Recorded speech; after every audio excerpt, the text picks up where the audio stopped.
A massive government shutdown. First tonight, big disruptions today as workers across public agencies walked off the job, hitting healthcare the hardest.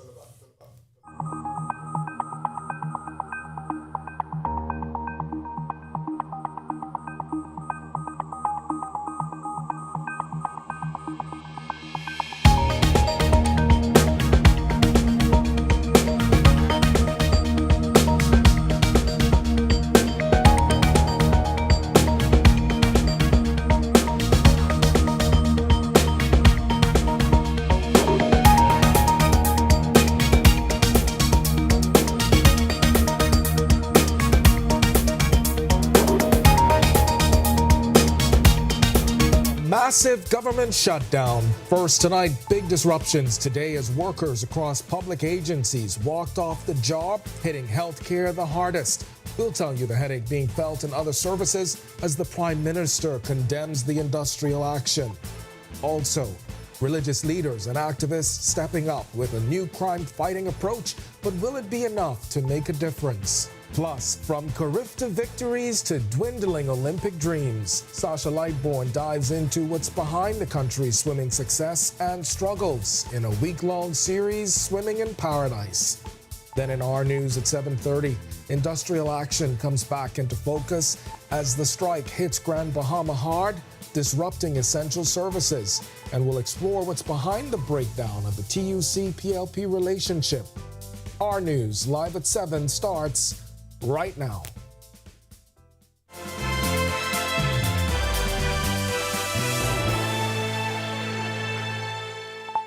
Welcome to our news live at 7. Thanks for joining us tonight. I'm Candino Knowles. A massive move by the Trade Union Congress today. Workers across multiple government agencies walked off the job, disrupting services. The healthcare sector took the hardest hit, but the strike also affected BPL, NIB, and Customs and Immigration. Berthany McDermott, who's been following this, leads us off tonight. From the National Insurance Board to the Public Hospitals Authority and more. Industrial action across 14 trade unions having an impact across government agencies. But it seems the greatest impact is here in the healthcare system. We are in crisis, but we are making headroom to move forward. In a shocking move, unions under the Bahamas Trade Union Congress pulled their labor Monday morning over long-standing issues facing the individual unions. Public Hospitals Authority Managing Director Dr. Abinette Rowe says a contingency plan has been put in place to ensure no one suffers. Follow-up clinics have been closed, and fortunately there was no impact on the surgical unit. As for the extent of the impact, based on the Bahamas' Doctors Union, which is the junior union, we've had a 90% call-in of those physicians this morning. As it relates to the senior physicians, the CPSA, we've had 60% call-in this morning. As it relates to the nursing staff, we've only had about 10%. In Grand Bahama, the total population there, 25% of them have called in. At Sandilands, 15% of them have called in. A statement from Bahamas Power and Light says operations are running as normal. At the National Insurance Board, officials said the situation there was similar. At the Lyndon Pingling International Airport, officials tell us commercial flights were moving as planned. So what led to the industrial unrest? TUC President Obi Ferguson says they're not pleased with progress made on multiple issues. We are committed to the enlistment. We are committed to a livable wage of $3.50 a week for the workers in the Bahamas. The action came after months of escalating tension between the unions and the Davis administration, and nearly 4 years after the TUC signed a MOU with the then opposition Davis-led PLP. Davis said he tried to reach out to Ferguson over the phone but could not reach him. Ferguson is telling a different story. That was an impossibility because I am in court for the day. Reporting for our news, I'm Berthany McDermott. All right, thanks for that, Berthany. And that industrial action also hit health and education services on Grand Bahama. We'll take a look at what happened there, as well as the signing of a 2021 Memorandum of Understanding between the TUC and the PLP. Berthany McDermott, he traces the breakdown of the relationship coming up in our next half hour. Well, a 27-year-old man is the country's first homicide victim this year after a shooting in the Big Pond community early this morning. Investigators say the victim was outside a home on Lakeshore Road off Tucker Road with two others when a black sedan pulled up. They say a suspect exited the vehicle and began shooting, hitting the victim multiple times in the upper body. He was rushed to hospital by EMS, but later died from his injuries. And a jury has been seated in the trial of a man accused of a revenge murder. Prosecutors say Brandon Evans is responsible for the October 7, 2022 murder of Andy Johnson. At the time of his death, Johnson was on bail for the December 2nd, 2019 murder of Evans's brother Brian. The accused, who is on bail, has pleaded not guilty to the charge. And hours after the country recorded the first homicide, religious leaders, community activists, and crime consultants held a forum aimed at tackling crime. Joshua Williams tells us they're focusing on training that they say will better equip stakeholders to clamp down on the issue. Reaching and engaging troubled kids is key to fighting crime. That's the focus of crime and community leaders this year. Several of them gathering at Bahama's Faith Ministries this morning for a series of workshops. Among the top presenters was Teen Challenge Bahamas Executive Director Eric Fox. He says it's important for leaders to understand and remain in touch. Because they won't be out of touch. A lot of the leaders are out of touch because they separate themselves from these people who they think involved in these stuff. But they need to understand these young men in particular, they just like us. They human beings. They have the same aspirations, the same desires. They have families. They have kids. They want the best for their kids. They love their mother. They love the community. Also, there was crime consultant for the Ministry of National Security, Carlos Reed. With the murder count in the triple digits last year, he says that's not a trend that should be repeated in 2025. Our country is in a dilemma, and we need to stop passing the buck and create the village concept back. And I believe this is a start in the right direction, that we bring persons that have the most quality time with our young people together and be able to equip them on how to deal with this 21st century young people. Anybody that deal with youth today know that this is a different breed of young people that we're dealing with. And while it's taken 13 days for the country to record its first homicide, these consultants say it's still important to keep an eye on crime. This thing is so diverse that you can cause people to get sucked into this thing, what even involved in this thing. Whether it's the beginning of the year or the end of the year, whenever I get you, I can get you. So until we deal with the source of the problem and stop putting Band-Aids on the little cuts, then we won't get nowhere. Reporting for Our News, I'm Joshua Williams. All right, thanks a lot for that, Joshua. National Security Minister Wayne Munro defending the decision not to release photos of suspects in court, particularly those involved in sexual offenses. This comes after questions were raised about the recent Adriel Moxie case where the suspect's identity was not revealed. Munro says showing suspects during the court process poses a legal risk. Persons will be asking for it. The obvious issue would be the reason for it. And so you will see that when the police are looking for people, they issue wanted posters where they put somebody and say they want to talk to those persons. When somebody is charged, there are privacy issues which you're going to court. In other jurisdictions, people have successfully gotten money from the state over it. Munro, who spoke on the sidelines of the opening of the legal year last week, doubled down on his support of prohibiting the practice known as the Bank Lane Shuffle, where members of the media were allowed to capture suspects on their way to court up until 2021. Munro still today questioning the value. And the real issue is, what is the public value of it? If it's said that the public value is you want to see who is committing these crimes, that means that you assume that the person is guilty, and that's not our system. And so I don't control that. It's a matter that's driven by privacy issues. The police issue wanted posters when we need assistance in finding people, and when persons are convicted.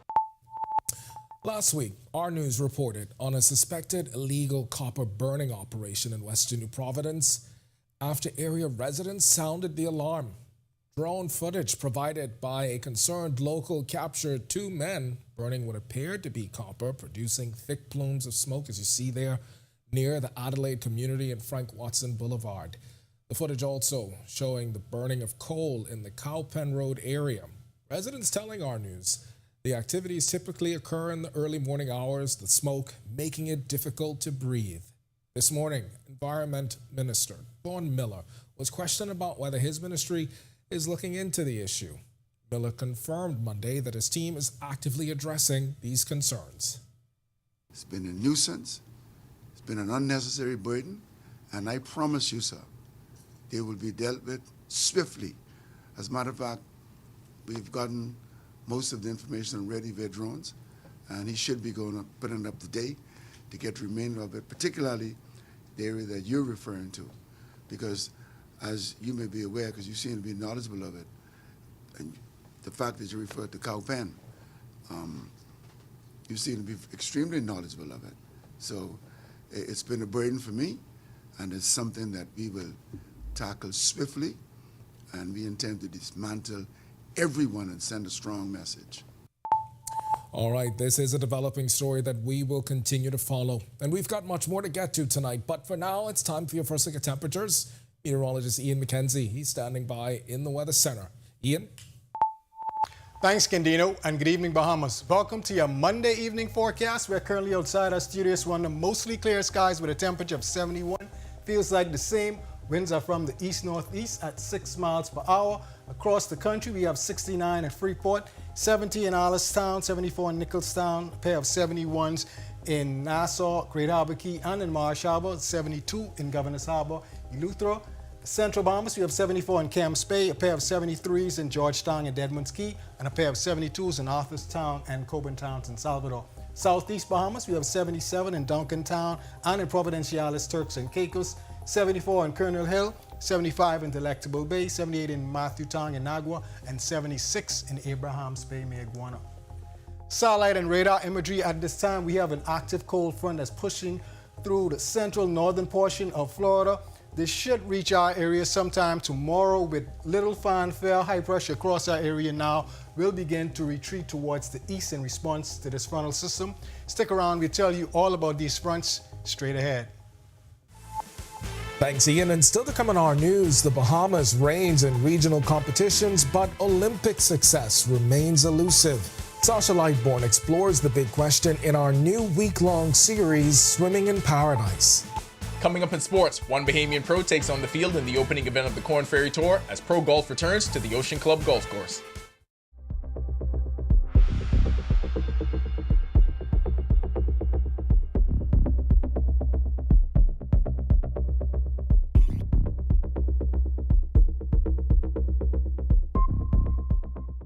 Hey, Greg Thompson here, and thank you for watching.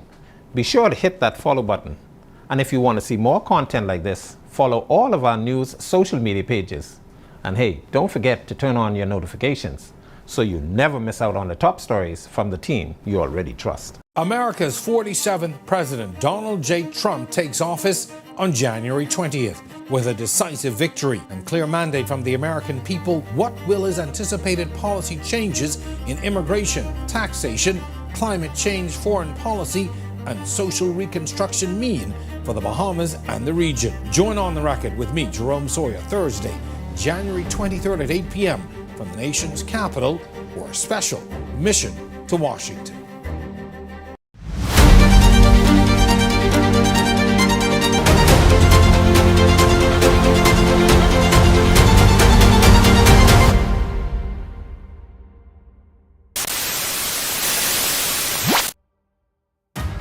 Unleash resilience.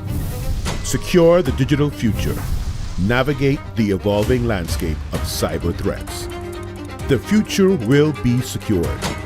Presenting the Alive Business Cybersecurity Conference. Securing the future. Navigating cyber challenges in business. Thursday, February 20th, 2025. Atlantis, Paradise Island. Register today. This is how we unleash resilience. This is how we create innovation. Together, let's secure the digital future.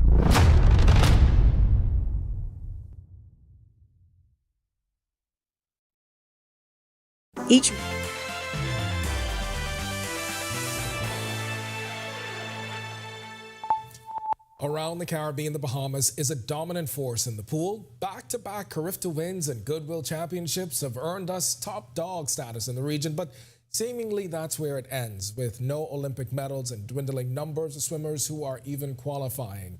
Our Sasha Lightbourne begins a week-long series, Swimming in Paradise, by asking one simple question: why, or in this case, why not?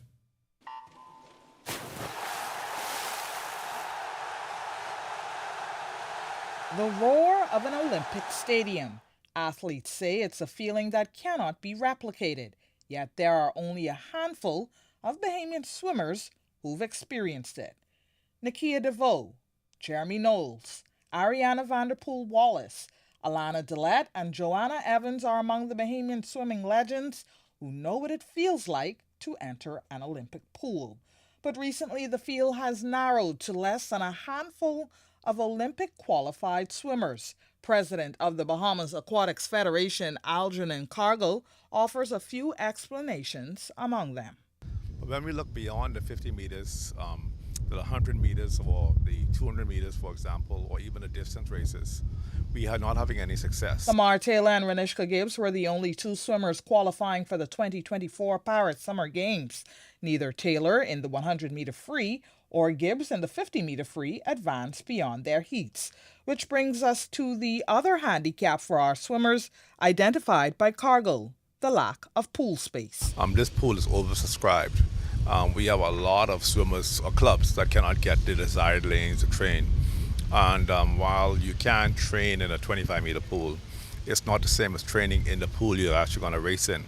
Now, if the limited space and facilities aren't enough, add on insufficient funding, and we begin to better understand the full picture. Every time we request some sort of support, the doors are closed and there's no opportunity to even discuss it. And it really disappoints us because the money is not for the executives, it's for these young people in the pool. Now, one would like to think that with 6 consecutive Carifta titles, as well as back-to-back Goodwill Games championships, fundraising would be a no-brainer. Not so. Cargill says that corporate Bahamas is far less generous with swimming when compared to track and field. Reporting for our news, I'm Sasha Lightbourne. Welcome to Our Sports at 7, presented by 10th year seniors. I'm Ronaldo Dorset. That's John Martinut. Let's do show. Cameron Riley had the rare opportunity to compete at home as a pro and underscored the importance of being an inspiration to a new generation of local golfers. Riley is currently competing at the opening event of the 2025 Korn Ferry Tour, the Bahamas Golf Classic at Atlantis, hosted at the Ocean Club Golf Course. This year marks Riley's second time competing at a Korn Ferry Tour event at home. He noted the importance of having support from the Bahamian public and being the representation of local golf. Big nights from Franco Miller Jr. and Dominic Bridgewater led to big wins for the respective teams in Europe. In Spain's FEB Segunda, Miller was the offensive catalyst for Palma in the 95-65 win over Matero. He finished with a game-high 31 points in just 27 minutes. In the French Pro B League, Bridgewater tied a season-high scoring effort. Bridgewater led Chalons with a game-high 17 points in the 72-68 win over Antibes in their first game back from the winter break. If you question whether Jazz Chisholm would fit into the long-term plans for the New York Yankees, both sides took a step towards those plans by restructuring for the future. Chisholm agreed to a one-year, $5.85 million contract with the Bronx Bombers for the upcoming season, and both sides will avoid arbitration. Chisholm previously lost his arbitration hearing with the Miami Marlins prior to the 2024 season, and arbiters sided with the Marlins to award him $2.65 million rather than the $2.9 million he requested. Sunday night in the NBA, Eric Gordon reached double figures and Klay Thompson had the second highest scoring performance of the season. Gordon finished with 14 points and was a perfect 3 from 3 from the three-point range, but his Philadelphia 76ers lost 104-99 to the Orlando Magic at the Kia Center in Orlando. In the West, Klay Thompson scored a game-high 25 points, but his Dallas Mavericks lost 112-101 to the Denver Nuggets at the American Airlines Center in Dallas. That'll do it for Our Sports. Stay tuned to Our News at 7:30 for details on these stories and more. When our news comes back from the break, we turn our spotlight to stories making headlines across the world as at least 24 dead, dozens missing, and thousands evacuated as wildfires rage across Los Angeles County. Plus, former Haitian legislator Profane Victor arrested in Port-au-Prince, accused of arming gangs tied to mass killings. And Canada, ready to throw some counter punches if U.S. President-elect Trump imposes tariffs on Canadian goods. The maple makers say get ready for retaliatory measures targeting key U.S. products. The story when Our News returns. Each week, we go into the heart of our second city and talk to the people helping to shape this community. This is what makes me happy to come to work every day, to know that I'm helping someone. These are the faces of the Grand Bahama Port Authority, helping to maintain infrastructure, grow the economy, and bring a better quality of life. Our mission statement is to better the life. Because I have to be a part of Grand Bahama. Join me at Talia Hall every Wednesday at 7:30 p.m. right here on Our News as we share these inspiring stories of Freeport. Stay with the team you already trust. Yo, what's good, my loyal viewers? Ronaldo Dorset of 10YS here. First of all, thanks so much for watching, but be sure to hit that follow button. If you'd like to see more content like this, follow all of the Our News social media pages, and of course, don't forget to turn on your notifications so you never miss out on the top stories from the team, well, from the teams you already trust. Embrace technology and the digital transformation for better business results. For small business owners, it's essential to understand how technology can affect operational efficiencies. Modern communication relies on technology, and your customer service depends on communication. With proper tools like our fixed and mobile services, we help you stay connected. For solutions that work, ask the experts. Call Cable Bahamas Business Solutions. Hey guys, Megan Shepherd here. Thank you so much for watching. Be sure to click that subscribe button if you want to see more content like this. Just click right over here. And don't forget to turn on your notifications so you stay up to date with content like this from the team you already trust.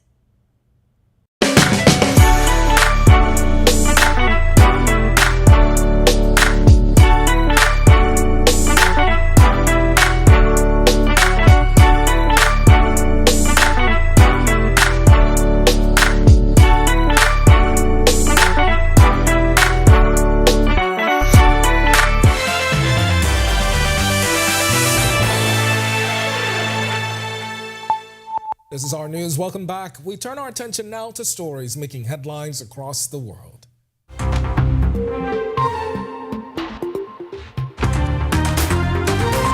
least 24 people are dead and more than a dozen missing as wildfires tear through Los Angeles County, fueled by drought and strong winds. Thousands of firefighters are battling flames across 45 square miles with 92,000 under mandatory evacuation orders and another 89,000 on alert. The extreme fire risk remains through Wednesday. Gabe Singer has this. Firefighters raced over the weekend to contain 2 Los Angeles wildfires that burned for a 6th straight day on Sunday. The inferno has been fanned over the course of the week by what are known as the Santa Ana winds, which reached hurricane strength earlier in the week. They eased some on Sunday, allowing firefighters to make headway in containing the blaze. But high winds were expected to return, and Los Angeles County Fire Chief Anthony Maroney warned that the threat was not over. Elevated critical fire weather conditions will continue through Wednesday. Please rest assured that your County of Los Angeles Fire Department will be prepared. These winds, combined with low humidities and low fuel moistures, will keep the fire threat in all of Los Angeles County very high. California Governor Gavin Newsom said the fires could be the most devastating natural disaster in U.S. history, quote, in terms of just the costs associated with it. He said at least 24 people have died, and with many more missing, the death toll is expected to rise.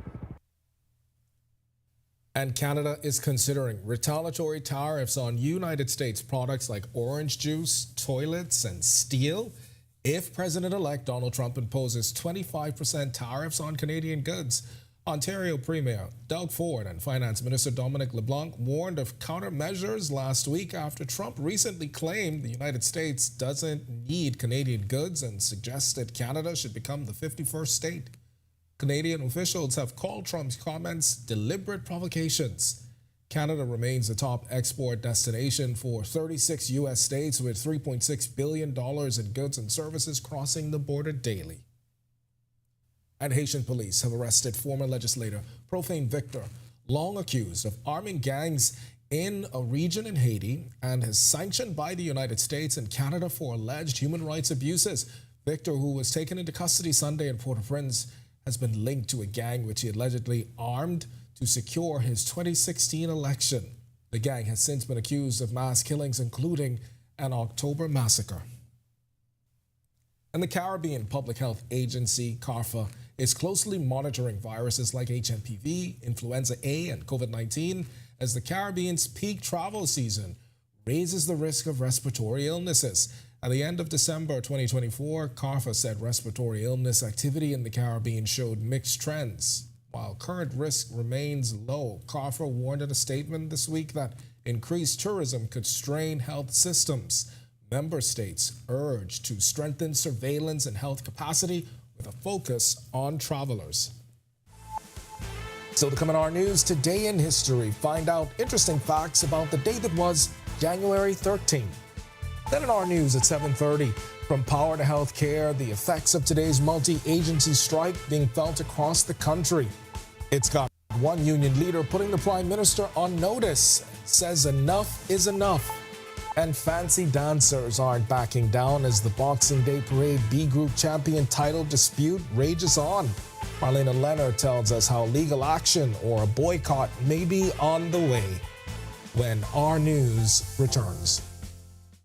Joshua Williams here. Thanks for watching.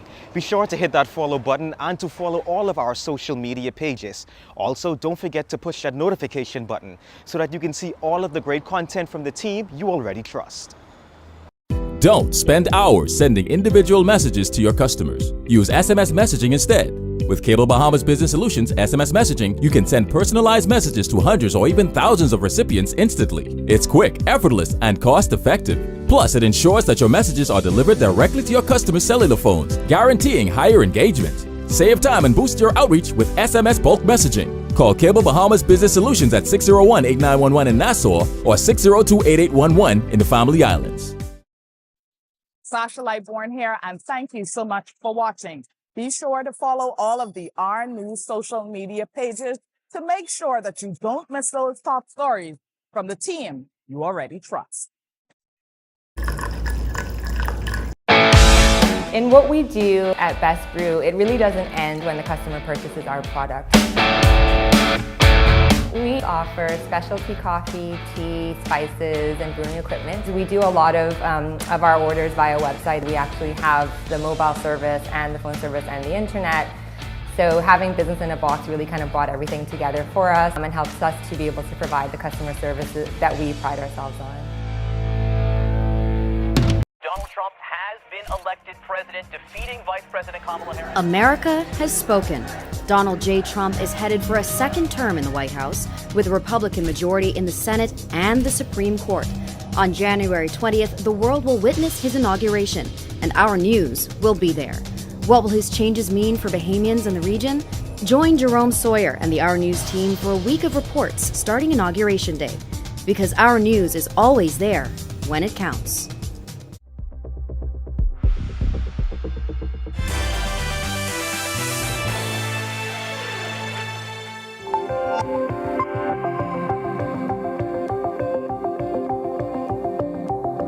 This day in Bahamian history, in 2006, the Compliant Angler Hotel in Alistown, Bimini was destroyed by fire. The historical landmark also housed the Hemingway Museum, named after American author Ernest Hemingway, who made it his residence from 1935 to 1937. Hemingway penned the novel To Have and Have Not during this period. The Bahamas Historical Society notes that one person died in the fire. Julian Brown, a former Olympian in the 1960s and whose family owned the hotel, is said to have rescued one guest who was still inside before trying to extinguish the fire. Then in 2015, British investor, property developer, football club owner, and philanthropist Jack Arnold Hayward died at the age of 91. Hayward was instrumental in the development of the city of Freeport on Grand Bahama from the 1950s as co-chairman of the Grand Bahama Port Authority. The GBPA operates the Free Trade Zone under special powers conferred by the government under the Hawksbill Creek Agreement. The Sir Jack Hayward High School in Freeport was named after him in 1998. In 2016, the Grand Bahama Highway Bridge was also renamed in his honor.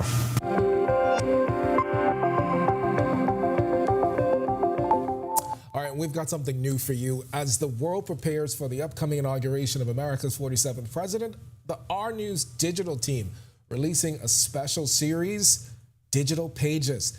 The series premieres this Tuesday, January 14th. That's tomorrow, right on the Our News Bahamas YouTube channel. Danielle Miller, she's holding some candid conversations with several national leaders and freedom fighters, uncovering untold stories. If you want to see the series, be sure and follow Our News Bahamas on Facebook and, of course, all of our other social media pages to learn more. If you want to learn more about that, as well as any of today's top stories, you can visit ournews.bs Going to do it for us in News at 7. Joining us now, Natalia Hall with the latest headlines. Natalia, happy Monday, Ken. We're back here. You can't tell me happy Monday if I tell you happy Monday. Happy Monday. We're here again. I receive it. Yes, we're almost there. It's going to be a short week. Well, coming up, the TUC strike impacting health and education services on Grand Bahama, and the fancy dancers threaten legal action. Here are your latest headlines. First tonight on our news live at 7:30, a multi-agency strike by the Trade Union Congress leaves some health and education facilities across the country in a crisis. The strike also impacting the island of Grand Bahama.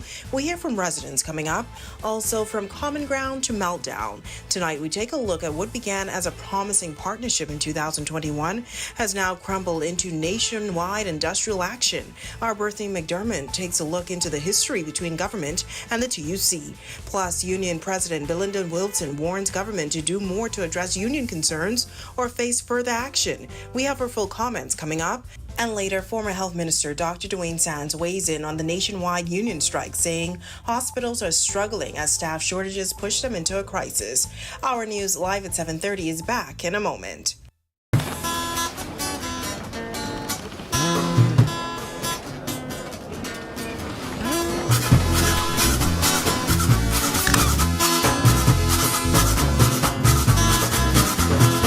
Once I had a gal, she called me pain. Left me in the cold and pouring rain. So I decided to put her down. I took a trip to Cowboy Town. Welcome to Paradise Games, where exceptional service meets the ultimate gaming experience. Our dedicated team is here to make every visit a win. Now this is paradise. This is more than just a place to play. Now this is paradise. It's where excitement meets world-class service. Now this is paradise. Now this is paradise. Come, experience it for yourself. Now this is paradise. Every season creates an opportunity for you to enjoy the comfort and security of your most valuable assets. Unfortunately, termites are common and very unwanted guests that never stop eating. With Struckum, you can enjoy the peace of mind as we protect your investment with our 3-year fumigation warranty. Struckum, #1 in pest control services.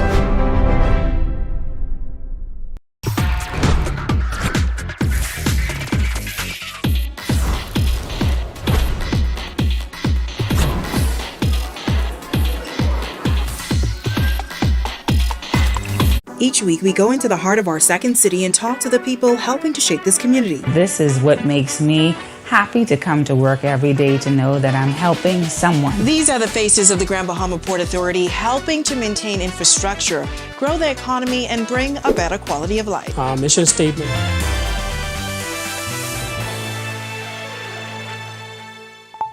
Welcome to our news. Thanks so much for joining us. I'm Natalia Hall. The Trade Union Congress took industrial action today, withdrawing labor services across multiple government agencies. This move appears to have impacted both health and education services on Grand Bahama, where our news observed disrupted services at several key facilities.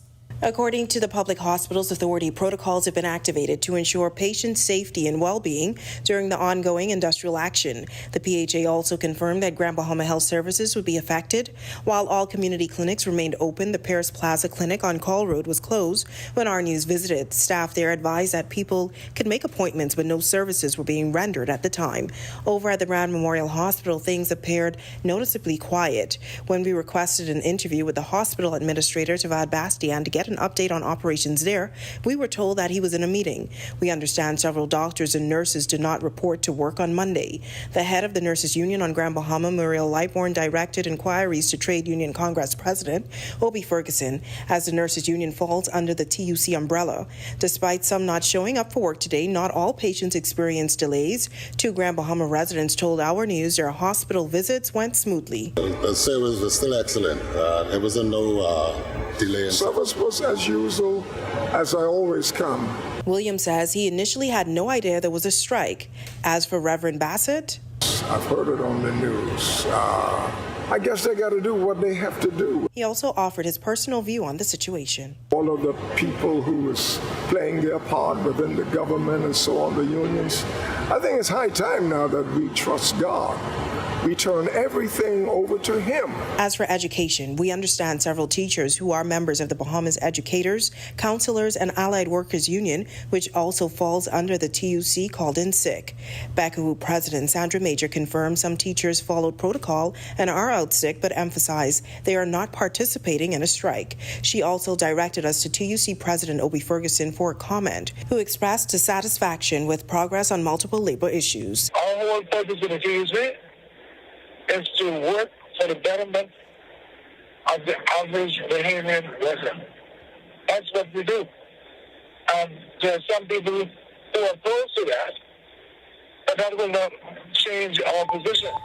Well, what started out as a positive relationship with the signing of a memorandum of understanding in 2021 between the TUC and PLP has deteriorated and ended up with a nationwide industrial action. In this next report, our Bertha McDermott takes a look back at the relationship between the TUC and the Davis administration and where it all went downhill. There is no wrong time to do the right thing. With those words, then opposition leader Philip Davis pledged the Progressive Liberal Party's commitment to work on behalf of workers if successful in the 2021 general election. At the time, workers have either walked off the job, held a sick out, or threatened industrial action. Davis calling the issues facing workers unprecedented.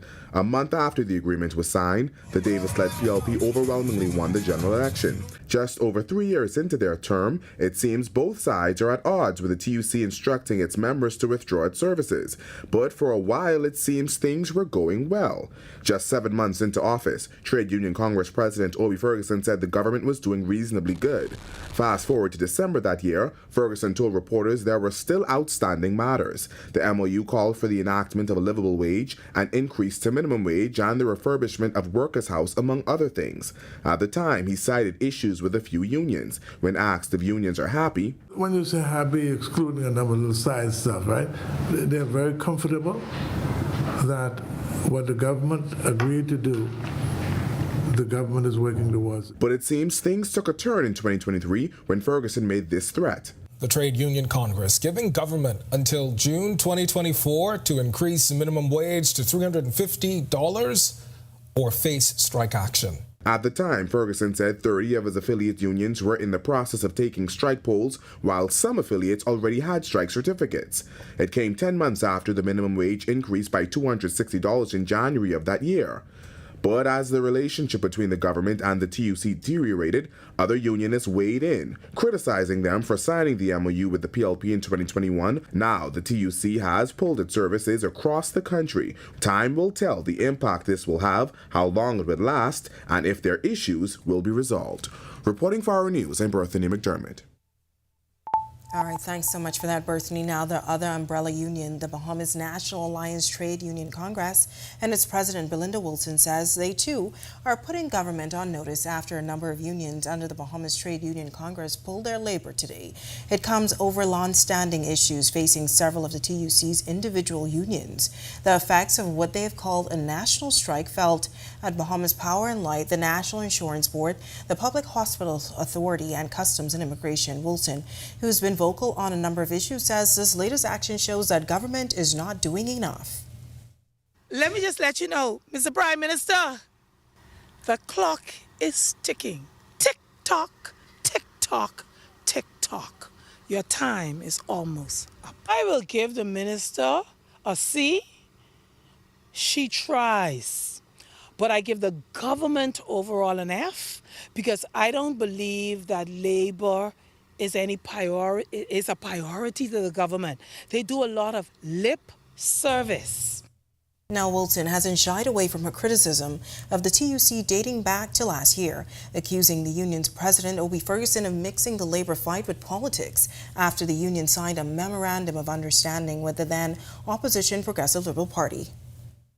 And every time he raises an issue and you dig deep, there's a personal agenda for him. And yes, Mr. Ferguson, your porridge is now cold, so you're crying. You say you always meet with the Prime Minister, go meet with him.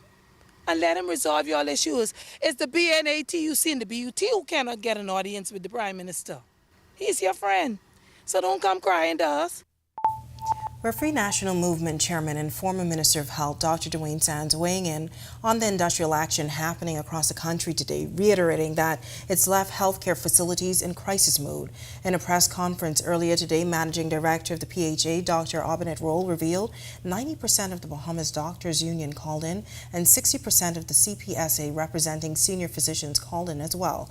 Sands had this to say on what may have led to this dramatic turn from the unions.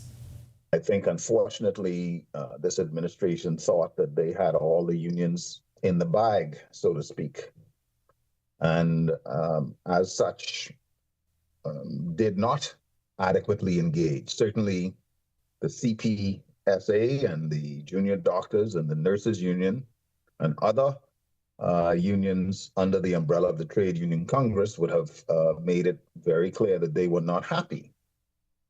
And this was the same union that had inked a deal, as it were, with the then opposition Progressive Liberal Party.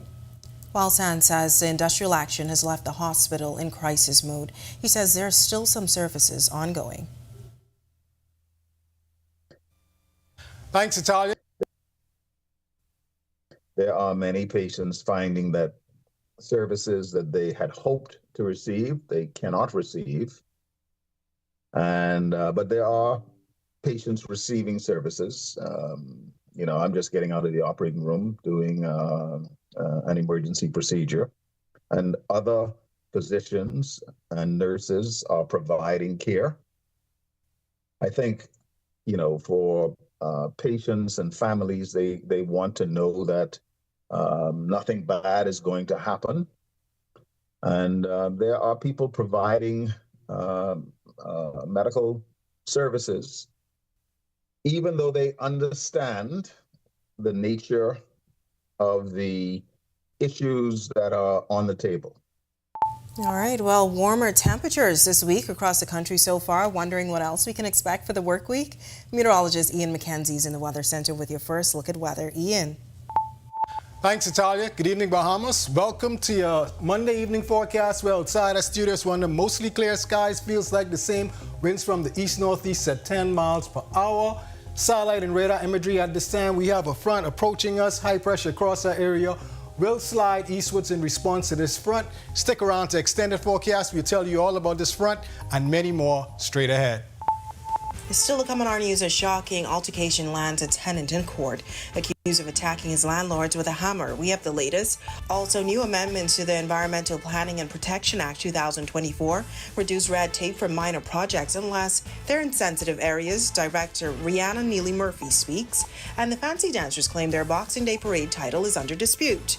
Our Marlena Leonard speaks with a former chairman about possible legal action or a boycott if the JCNP doesn't address their concerns when our news continues.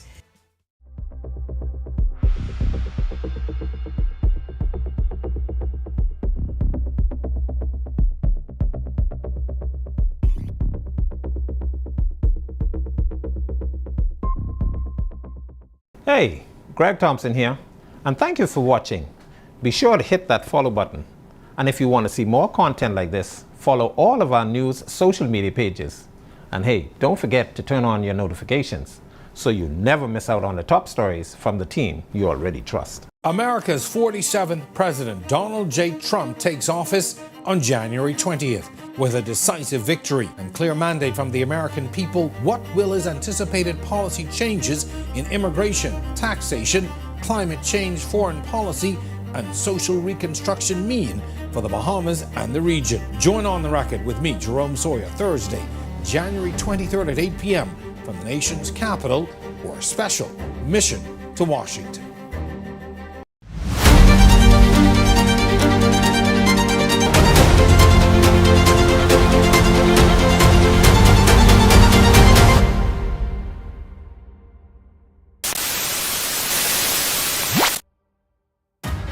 Unleash resilience. Secure the digital future. Navigate the evolving landscape of cyber threats. The future will be secured. presenting the Alive Business Cybersecurity Conference, Securing the Future, Navigating Cyber Challenges in Business. Thursday, February 20th, 2025, Atlantis, Paradise Island. Register today. This is how we unleash resilience. This is how we create innovation. Together, let's secure the digital future.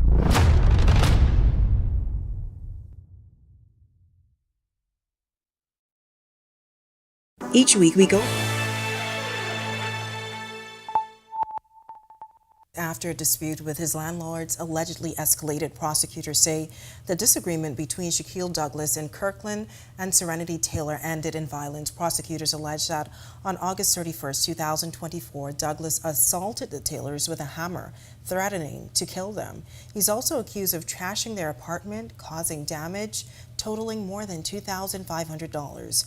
The 28-year-old denied charges of assault with a dangerous instrument, threats of death, and causing damage at his arraignment before Chief Magistrate Roberto Reckley. His bail was set at $4,500. He's next back in court on February 12th for the start of his trial. Well, the Bahamas has introduced key amendments to the Environmental Planning and Protection Act 2024, aimed at streamlining the process for small development projects while ensuring environmental protection remains a top priority. Previously, small projects like building a fence or renovating a home were required to obtain a certificate of environmental clearance, but now that process has been simplified for smaller developments such as sixplexes, unless they are located near environmentally sensitive areas. Director of Environmental Planning and Protection, Rihanna Neely Murphy, explains. So right now, if you are building, like I said, up to a sixplex in the Bahamas, and it is not in or near an environmentally sensitive area, this definition was also introduced in the amendments. You will not be subject to the CEC regulations. There is a reduced form now, a single-page form, Form A, for you to complete, and there is no fee associated with the completion of this form. For those projects that are larger in scope, or those projects that are in or near environmentally sensitive areas, the process that was in place by 2019 will remain. A key change will also include the introduction of spot fines, which grants environmental officers the authority to issue on-the-spot fines for various environmental violations. These violations include unauthorized construction, carrying banned plastics, and damage to environmentally sensitive areas such as wetlands and mangroves. And we're seeing a lot of businesses beginning now to carry the plastic bags again. The fine for having these in your store, in your possession, is $1,000, and that is $1,000 per. Okay, so we encourage you to clean up your shops, clean up your places. If you're working without a certificate of environmental clearance, if you're starting work without a CEC and a CEC is required, the fine for that is $10,000. Destruction of the environment or destruction to the environment, if you can start work and there is destruction to the wetlands or to the mangroves, the fine for that is $20,000. While the debate over who holds the title of the best in the B group category during the Boxing Day parade continues, this has fancy dancers now threatening legal action or a boycott of the JCNP if the issue isn't resolved for future parades. Our Marlena Leonard spoke with former chairman of the Fancy Dancers and filed this report. What started as celebration ended in confusion and frustration for members of the Fancy Dancers Junkanoo Group. The group was initially named the unofficial winners of the B Group category in the 2024 Boxing Day Junkanoo Parade. However, days later, they were informed that the results had been recalculated and they lost the title, with Colors emerging as the B Group winner. Former chairman and now board advisor to the Fancy Dancers, Carlos Pyfram, calling it a blatant disrespect. He was trying to tell me that the Immortals Junkanoo Organization Group had put in a protest on right after the parade on Boxing Day, right? And the protest was in the step-down division, that they felt as though they weren't judged properly in step-down.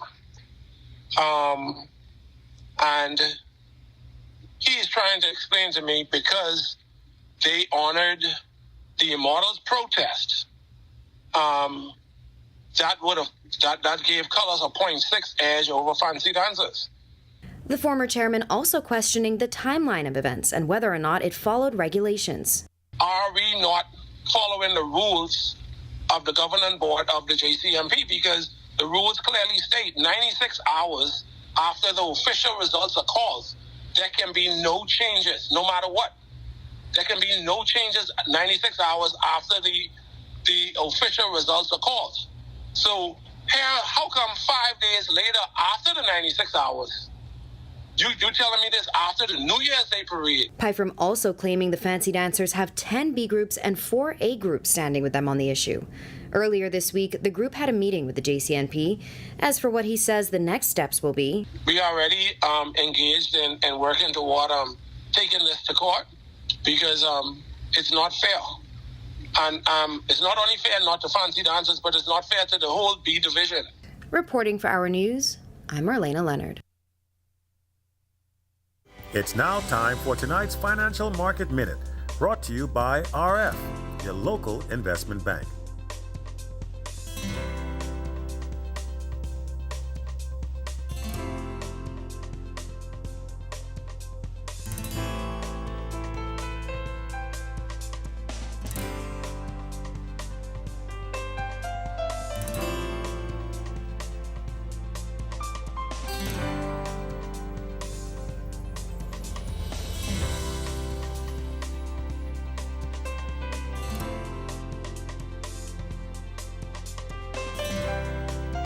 This has been your Financial Market Minute. To explore the best performing mutual funds in the Bahamas, visit our website at www.rfgroup.com. When our news comes back from the break, we're off to a warm start in the capital on this Monday, but hopefully we feel those winter-like temperatures soon. Ian is back with your extended weather. Coming up in sports, Cameron Riley tees off on the Corn Ferry Tour, a payday for Jazz Chisholm in New York, and Franco Miller goes off in Spain. Are you or a loved one under medical care? Do you need affordable medical supplies? Ports International is the largest home healthcare supplier. Medical supplies at the very best price, and you can even shop online. From hospital beds to wound care, wheelchairs to walkers, Ports is a one-stop shop for your medical supplies, and we accept insurance. We have online shopping and 2 locations to serve you, at the Airport Industrial Park and Shirley Street. We also ship to the Family Islands. Shop online and visit us on Facebook. Call Ports at 377-1771. Each week, we go into the heart of our second city and talk to the people helping to shape this community. This is what makes me happy to come to work every day, to know that I'm helping someone. These are the faces of the Grand Bahama Port Authority, helping to maintain infrastructure, grow the economy, and bring a better quality of life. Our mission statement is to better the life. Because I have to be a part of Grand Bahama. Join me at Talia Hall every Wednesday at 7:30 p.m. right here on Our News as we share these inspiring stories of Freeport. Stay with the team you already trust. Yo, what's good, my loyal viewers? Ronaldo Dorset of 10YS here. First of all, thanks so much for watching, but be sure to hit that follow button. If you'd like to see more content like this, follow all of the R News social media pages, and of course, don't forget to turn on your notifications so you never miss out on the top stories from the team, well, from the teams you already trust. Embrace technology and the digital transformation for better business results. For small business owners, it's essential to understand how technology can affect operational efficiencies. Modern communication relies on technology. Welcome to Our Sports, presented by 10th Year Seniors. I'm Ronaldo Dorset. That's John Martinet. Let's do show. Cameron Riley had the rare opportunity to compete at home as a pro and underscored the importance of being an inspiration to a new generation of local golfers. Riley is currently competing at the opening event of the 2025 Corn Ferry Tour, the Bahamas Golf Classic at Atlantis, hosted at the Ocean Club Golf Course. This year marks Riley's second time competing at a Corn Ferry Tour event at home. He noted the importance of having support from the Bahamian public and being the representation of local golf. It's always added pressure. You always want to play well for your country and do your country proud. I think one thing that I really enjoyed, and I'm proud to be Bahamian, is everybody that came out and supported, from little to old. That really kept me going out there. It gets rough and lonely out there on the golf course and in the professional setting of the game, but just having and knowing that I have a whole country on my back and supporting me, it keeps me going. Riley finished the first round at 4 over par. Play continues through January 15th, broadcast live on the Golf Channel. Big nights from Franco Miller Jr. and Dominic Bridgewater led to big wins for the respective teams in Europe. In Spain's FEB Segunda, Miller was the offensive catalyst for Palma in the 95-65 win over Matero. He finished with a game-high 31 points in just 27 minutes. Miller shot 6 from 12 from three-point range and also added 6 rebounds with 4 assists. In his rookie season of pro basketball, Miller is averaging 13.5 points per game, and Palma is 4th in the East at 9-5. In the French Pro B League, Bridgewater tied a season-high scoring effort. Bridgewater led Chalons with a game-high 17 points in the 72-68 win over Antibes in the first game back from the winter break. It was the third time in his last 4 games that Bridgewater achieved the 17-point mark, averaging 10.6 points per game in his first season at the Pro B level. If you question whether Jazz Chisholm would fit into the long-term plans for the New York Yankees, both sides took a step towards those plans by restructuring for the future. Chisholm agreed to a 1-year, $5.85 million contract with the Bronx Bombers for the upcoming season, and both sides will avoid arbitration. Chisholm previously lost his arbitration hearing with the Miami Marlins prior to the 2024 season, and arbiters sided with the Marlins to award him $2.65 million rather than the $2.9 million he requested. He was traded to the Yankees in July and finished the season with several career highs on New York's run to the World Series: 24 home runs, 40 stolen bases, and a .761 OPS in 147 games. Chisholm will again be arbitration eligible next season and will be an unrestricted free agent in 2027. Sunday night in the NBA, Eric Gordon reached double figures and Klay Thompson had the second highest scoring performance of the season. Gordon finished with 14 points and was a perfect 3 from 3 from the three-point range, but his Philadelphia 76ers lost 104-99 to the Orlando Magic at the Kia Center in Orlando. Through 7 games in January, Gordon has upped his efficiency from beyond the arc to 52% and has also scored in double figures 3 times. In the West, Klay Thompson scored a game-high 25 points, but his Dallas Mavericks lost 112-101 to the Denver Nuggets at the American Airlines Center in Dallas. Thompson shot 9 from 19 from the field and 6 from 13 from beyond the arc. It was the 4th game this season that the veteran sharpshooter has made at least 6 three-point field goals in a game. That'll do it for our sports. This is 10YS. Look at Jazz and the Yankees getting a deal done right at the deadline. I feel like a lot of people could learn from that experience. What are you talking about, John? Back to the studio. When our news comes back from the break, warm weather in the capital to start off the work week, but will we see cooler temperatures soon? Ian is back with the answer when our news returns. Stay with us. Hey guys, Megan Shepherd here. Thank you so much for watching. Be sure to click that subscribe button if you want to see more content like this. Just click right over here. And don't forget to turn on your notifications so you stay up to date with content like this from the team you already trust.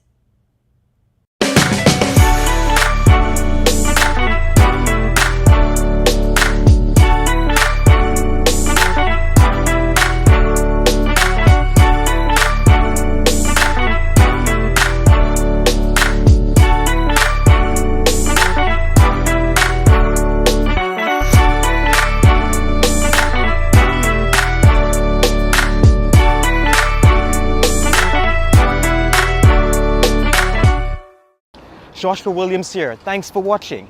Be sure to hit that follow button and to follow all of our social media pages. Also, don't forget to push that notification button so that you can see all of the great content from the team you already trust. Don't spend hours sending individual messages to your customers. Use SMS messaging instead.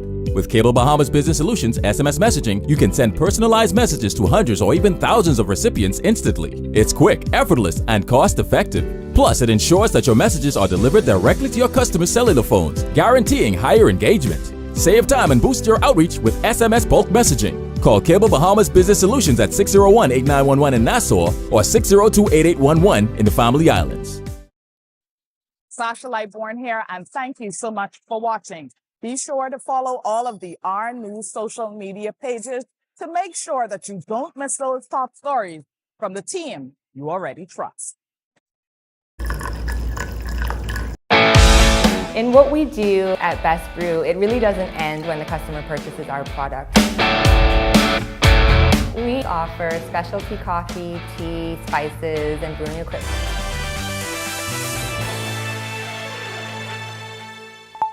Welcome back, everyone. Thanks for sticking with us. Here's a look now at your extended forecast. Currently across our area, we are under the influence of a high-pressure system. However, this will be short-lived as we expect the frontal system to push through our areas sometime tomorrow.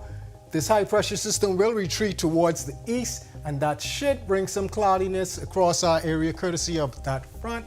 Elsewhere, we expect a low pressure system to develop in the Gulf of Mexico. This should race eastwards across our area. Friday, we expect some enhanced moisture across our area, translating into possible shower activity for the much dry conditions that we have been experiencing of late.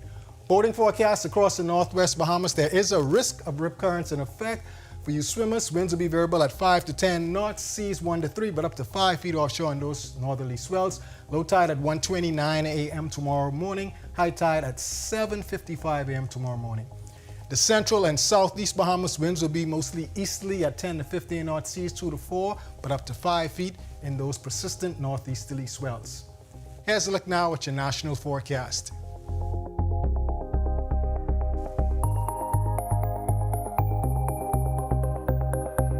And in your extended forecast, as I mentioned earlier, we expect that front to push through our area Tuesday, increasing cloudiness across our area. Windy conditions in the wake of that front as we have high pressure building. A weaker front expected to push through on Thursday. We can see some modification in those temperatures.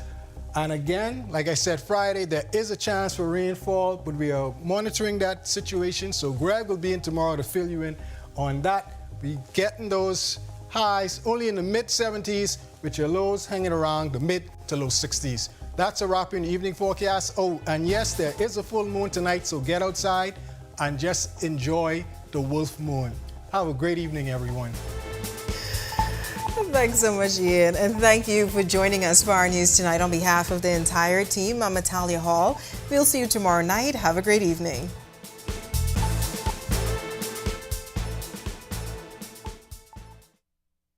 Hi, and thank you for watching. I'm Natalia Hall. Be sure and hit that like and subscribe button if you want to see more content like this. Click right over here. And don't forget to turn on your notifications to see more content from the team you already trust.